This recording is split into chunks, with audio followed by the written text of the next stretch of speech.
This will be very brief. Okay, Yeah, we're on, he what a has to second. reconvene, Derek. Yeah, I move to reconvene the public meeting. Do I have a second? Second.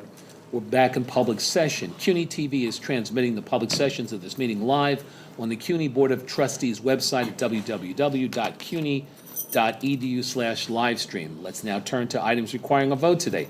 Item number 2A1 is a resolution to authorize amendment and renaming of the City University of New York's Policy 7.142, Policy on Sexual Misconduct. Let me ask our General Counsel, Derek Davis, to provide further background on the item. Thank you, Chairman. Let me take you back 4 years ago under the Trump administration. You may recall that we had to redo the Title IX regulations. Well, here we are again. As Lauren O'Donnell said last night, history doesn't repeat itself as much as it rhymes. In 2024, we are redoing the Title IX regs again under the Biden administration. We're very fortunate this go-round to have with us a new Title IX director, Kareem Pete, who we were able to secure from Fordham University, who's been with us almost a year now, who's one of the most capable and talented lawyers I've had the pleasure of working with since I've been here. Kareem has spent the last several months working with various stakeholders around the university to look at the proposed regs that have come from the Department of Education as they apply to Title IX and promulgating a policy that would be presentable to you for adoption. Under the federal rules, we have to adopt these regs by August 1 to be effective. I would note that there is a federal case in the District of Kansas that seeks to enjoin certain colleges as it relates to the enforcement of the new regs, as it pertains to certain types of students, of parents who have objections to its implementation. That said, we have decided, and in consultation with ourselves and with the state, that we are going to move forward because we don't believe that there's much merit to the case and it will probably not, in fact, impact our effectiveness to the litigation. But that said, I want to present to you Kareem Pete, who is going to give you a summary of the new policy and tell you how it will be amended and replace the existing policy as well as the EEO policy. I yield the floor to my colleague, Kareem Pete. Good afternoon. It's truly an honor to be here speaking before all of you. Thank you for that introduction, Derek. I really appreciate it. And we'll transition quickly into our goal today, which is to, again, amend and rename the policy 7.142, the policy on sexual misconduct, which will be named the policy on sex-based misconduct, consistent with the language verbiage that's used by the Department of Education and Office for Civil Rights. Is it? There we go. Oh. Clicker's not working. There we go. That works. Yeah. Excellent. So as Derek mentioned before, we have the preliminary injunction that's in Kansas that is lingering in the background. To the extent that that has an impact down the line, we will certainly update you and alert you to that. As he mentioned, the preliminary injunction affects Kansas, Wyoming, Utah, and Alaska. However, there was a unique element to it in which anyone involved in or anyone personally involved in the following foundations, as well as their children, would be exempt from the 2024 regulation. So anyone who's in Young America's Foundation, Female Athletes United, or Moms for Liberty, those individuals or their children cannot be subjected to the 2024 regulations. And the four schools that were named subsequently were the Borough of Manhattan BMCC, LaGuardia, Lehman, and Queens College. Again, to the extent that any legal outcomes impact the implementation or the rollout of this policy, again, we will update you. Okay, sorry. Click twice, so let me go back one. So just in terms of the timeline, the unofficial version of the final rule was released on April 19th, 2024. It was actually published in the Federal Register on April 29th, 2024. We quickly assembled a Title IX working group on the 3rd, so just a couple weeks later. Approximately 50 to 60 pages of regulations, as well as over 1,500 pages of preamble, which are the lead-in that give you some insight into how the regulations will be implemented.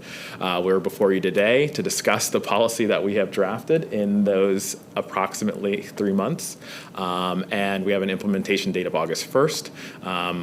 The way that I customarily refer to this is as the policy will be somewhat of a contract. So any conduct occurring on that day and forward will fall under the policy on sex-based misconduct, specifically the terms or the definitions that apply, as well as the procedures for implementing the grievance process, et cetera.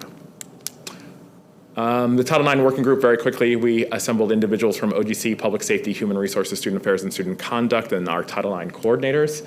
Brilliant people whose individual contributions, as well as their group contributions that are reflected through really collaborative thoughts and language, are all reflected here. In addition, once we were able to formulate a draft for review, we sent a request for review and comment to Campus Council, the Chancellor, Deans, Presidents, and the Provost, Human Resources, Public Safety, Student Affairs, Student Conduct, Title IX coordinators, University Faculty Senate, the Chair, as well as the Chair of the University Student Senate. We reviewed we reviewed all of the comments that came in and all of the edits to the extent that they were reasonable, either in terms of they were consistent with the law, or we had the time to implement those suggestions or the ability to implement those suggestions in the fairly limited time that we had. We certainly did so. So hopefully everyone who commented will see their thoughts reflected and their values or the outcomes that they wanted in that document. In terms of the policy on sex-based misconduct, the biggest change we'll see is we're going to move away from Title IX versus non-Title IX, to the extent that any of you were analyzing this or really looking at the nuances or super in the weeds. So we, instead of Title IX versus non-Title IX, now we have A, sex-based harassment, hostile environment, quid pro quo, dating violence, domestic violence, and stalking. Fairly standard. You may have seen this before, again, if you're particularly familiar with Title IX. That's A, sex-based harassment, as opposed to B, no, it's doing that. B, sex-based discrimination and related misconduct. That now includes gender identity, pregnancy or related conditions, sex characteristics, sex stereotypes, and sexual orientation. The gender identity, that new portion is getting most of the attention at this moment and most of the challenges. But again, we are moving forward as required by the Department of Education. So that's a distinction, sex-based harassment versus sex-based discrimination and related misconduct.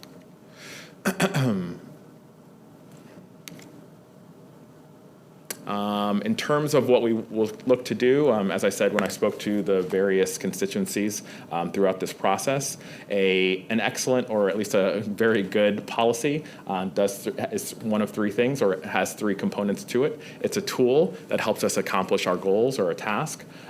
Two, it's a guide that puts everything in context and charts a path forward.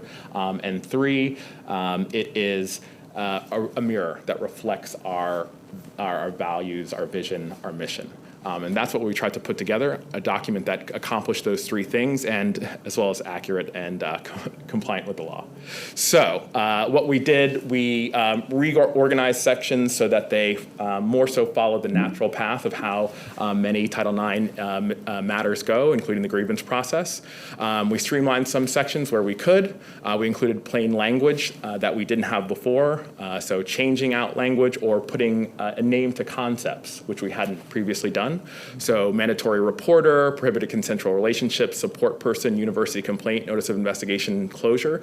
These are all things that I'm not providing you context on right now, but you can imagine what those things represent, right? They are, again, it's a plain language description of these things as opposed to some of the terminology we used before. For example, responsible employee was the terminology we used prior to swapping that out for mandatory reporter. Right? Again, the Title IX versus non-Title IX distinction no longer exists, and we're moving to the sex-based harassment versus sex-based discrimination and related misconduct distinction. Consistent with the regulations, the scope has been modified. Now, individuals who are visiting the campus who want to participate in an education program or activity, they can be complainants. Also, what we'd think of subcontractors or agents who can provide an aid, benefit, or service, they can be respondents in quid pro quo harassment matters. Also consistent with the regulations, the definition for hostile environment harassment has changed. So before it was severe, pervasive, and objectively offensive. Now it has two subsections. It has to be subjectively and objectively offensive, and then also severe or pervasive. So that's the test now. Then we spoke before about the new types of discrimination that are included in there, including gender identity, pregnancy, et cetera. And pure retaliation, though included in the definition of retaliation before, it was all covered, but we made sure to clearly state that pure retaliation is prohibited. We also mirrored the language in the sexual assault contact. We had it mirror the language that's in sexual assault penetration. So previously, if you attempted to engage in sexual assault penetration, that was prohibited under the definition of sexual assault penetration. Now, if you attempt to engage in sexual assault contact, that is covered in the definition of sexual assault contact. Supervisory employees now have an additional reporting option available to them. Before, if they engaged in an intimate relationship with the employee that they supervised, they had to report to their supervisor. Now, they have the option to report to the head of human resources for their school, college, or unit. Again, part of the goal of a policy is to provide some context for the process or a guide. So by including human resources in that, we kind of signal to people that action plan that you have to create shouldn't just be someone making things up as they go. There are individuals who can take that lead, and that's human resources. They're not required to. Again, we just wanted to open the door for more options and also give a little nudge or a little guide that they may want to go in that direction voluntarily. In addition, the definition of mandatory reporters was changed. That's required under the new regulations. Now, anyone who has a leadership role administratively, teaches, and a host of other individuals are included under the definition of responsible employees. So it's expanded quite a bit. We go back and forth. We vacillate a little bit between administrations and regulations that come out. It's been expanded once again. And what the actions that employees must take when they are informed of a student is pregnant, those have also been updated and clearly discussed. Also, emergency removal, one of the main issues that the president's had in the past is that emergency removal could only be done if there was a physical component, a threat to it. And now that has been removed. So it just can be emotional, psychological threats or emergencies. And in addition, the major steps that the Title IX coordinator will take are also in there. Again, we wanted to provide something that indicated to the people who have experienced trauma, people who have experienced sex-based misconduct, to let them know what will be happening, what's the analysis, what are the steps, so that they can see why we are where we are and that they can start planning accordingly.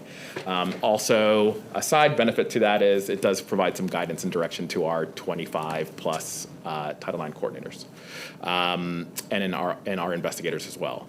Cross-examination.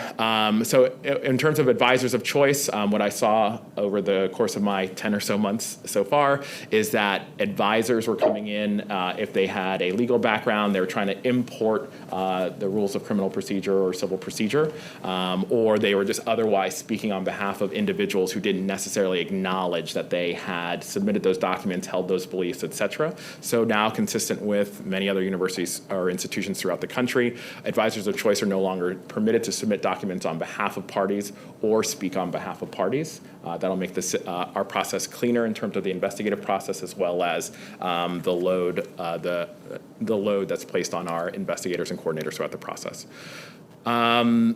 Again, accommodations for pregnancy are clear here, and then we have a dual-track system for informal resolution, which is fairly new.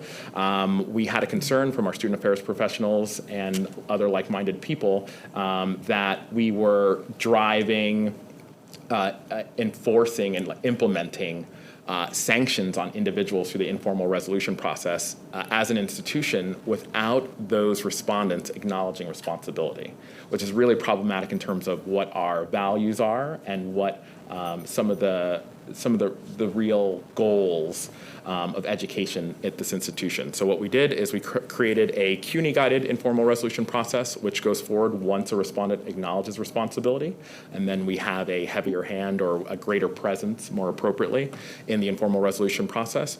Or to the extent parties wish to have some closure, move forward, and it improves the educational environment for everyone, they can choose to have a party-guided informal resolution process where we are still observing all steps of the process. We're looking out for coercion, intimidation, force, threat of harm, significant material misrepresentation, things along those lines. But the parties really drive that process more so. And if the respondent chooses to not acknowledge responsibility for the alleged conduct, they're more than welcome to do so. And again, they can get their closure that way, but it won't be through the CUNY-guided process. And then in terms of, again, that distinction between Title IX and non-Title IX are not there. The sex-based, and it's now sex-based harassment versus sex-based discrimination and related misconduct. The key there, the one thing that I have acknowledged or learned in my time here at CUNY is that, or I'm more aware of, is that resources are not infinite here. So we will be more types of prohibited conduct are now listed under the regulations, which means we'll have more investigations that need to take place. So the regulations permit us to have a single investigator model. That's where the investigator is also the decision maker. So for sex-based discrimination and related misconduct, we'll go through the single investigator model. For sex-based harassment, again, sexual assault, dating violence, domestic violence, stalking, we will go through an investigation with either a hearing or a decision by the dean or the president. Complaints are no longer need to be written. That's just a technicality. Dismissals are discretionary. A really interesting topic. If we want to go in the weeds, we certainly don't want to, but that's a key element that's there. And then notes for all interviews conducted will be shared prior to the written determination or prior to the writing of an investigative report.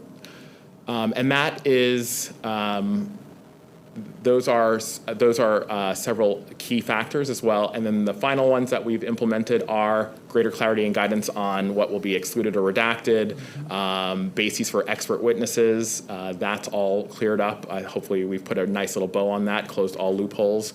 Parties no longer need to sign a copy and use agreement because that had so many ways for people to just work around that, unless people weren't savvy enough to, and we didn't want to simply create a barrier to individuals who didn't have that ability to really maneuver through the system. The purposes of sanctions has been laid out. We've moved to one faculty member or HEO serving on appeals instead of 3 because we just haven't received the level of participation or volunteerism from our community, which is having an impact on our hearing and appeal process.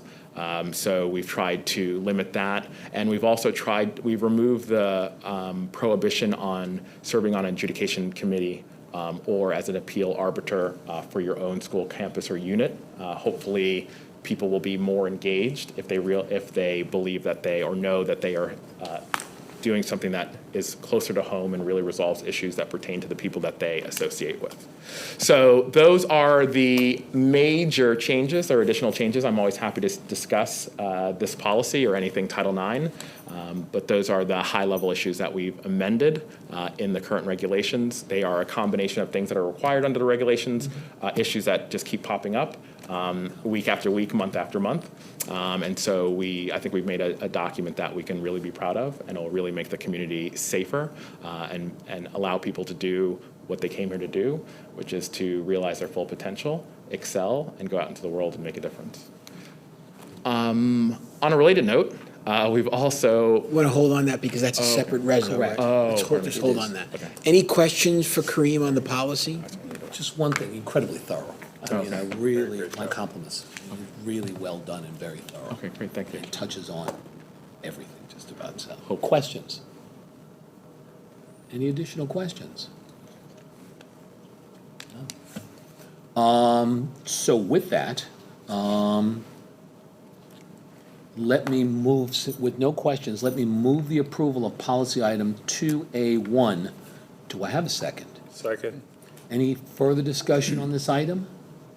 Okay, let's vote. All those in favor? Aye. Any opposed or abstentions? Excellent. That item's approved unanimously. And again, really well done. Very, very well done. Thank you. I appreciate that. Item number 2A2 is a resolution to authorize amendment of the City University of New York's policy 6.02, the policy on equal employment opportunity and non-discrimination. Mr. Davis. Mr. Pete. Thank you. And so transitioning to the EO policy, the EO and non-discrimination policy. So the way that connected to what we have been working on is, many of our Title IX coordinators also are CDOs and handle that similar work. We're also seeing that with the new types of prohibited conduct that are covered under the under Title IX, we're going to see an influx of reports. In doing so, what we'd like to do is really provide an opportunity for all our policies to cover sex-based discrimination and all forms of discrimination to the greatest extent possible. So in terms of the EO and non-discrimination policy, it has two types of prohibited conduct that you can see here, discrimination and harassment.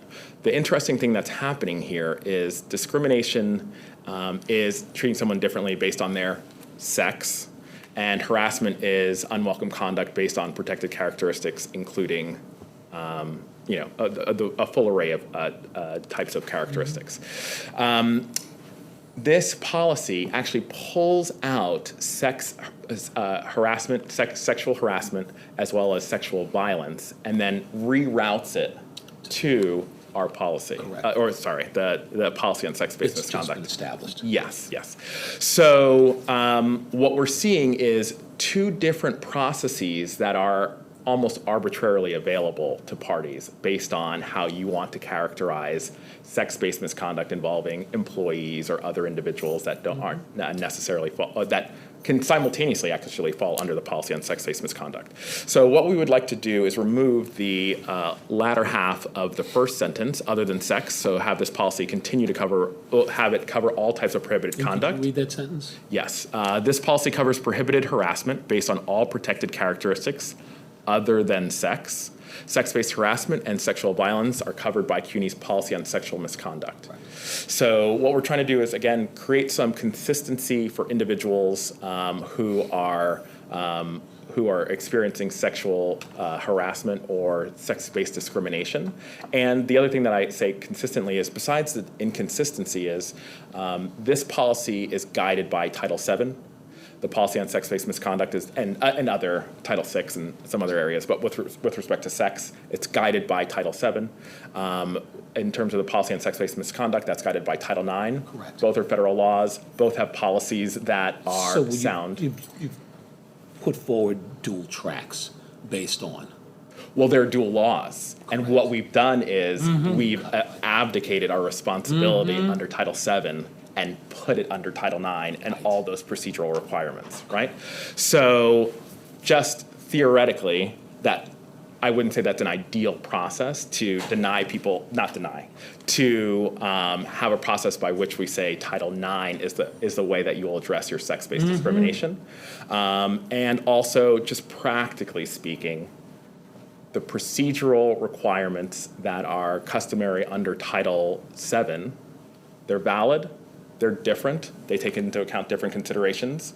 And we don't necessarily need to make people choose whether they're an employee or a part of an educational institution. So what we'd like to do is to give people that opportunity to move forward. And I think that might allow us to more quickly resolve all of our concerns, because, again, we want a policy that is a fantastic tool, and we're kind of dulling our tool or removing pieces from it so it's not as effective. So that's why we'd like to modify the EO and non-discrimination policy. Okay. Any questions? Any questions? All right, so let me now move the approval of policy item 2A2. Do I have a second? Second. Any further discussion on this? Any other questions? All right, we'll now move to a vote. All those in favor? Aye. Any opposed or abstentions? That item is approved unanimously. There being no further business to discuss, I make a motion to adjourn. Do I have a second? We are adjourned. Thank you all. Thank you so much. Thank you, Kareem. Thank you, I appreciate it. Well done. Very well done.